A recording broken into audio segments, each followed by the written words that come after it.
श्रियकान्ताय कल्याणनिधये निधयेऽर्तिनाम् श्रीवेङ्कटनिवासाय श्रीनिवासाय मङ्गलम् लक्ष्मी सविभ्रमालोकसुभ्रूविभ्रमचक्षुषे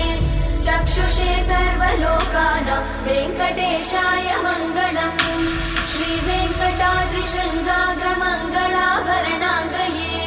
मङ्गलानां निवासाय श्रीनिवासाय मङ्गलम् सर्वावयव सौन्दर्य सम्पदा सर्वचेतसां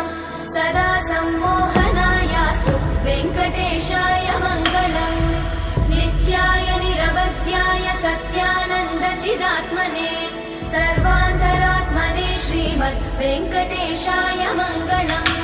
स्वतः सर्वविदे सर्वशक्तये सर्वशेषिने सुलभाय सुशीलाय वेङ्कटेशाय मङ्गलम्।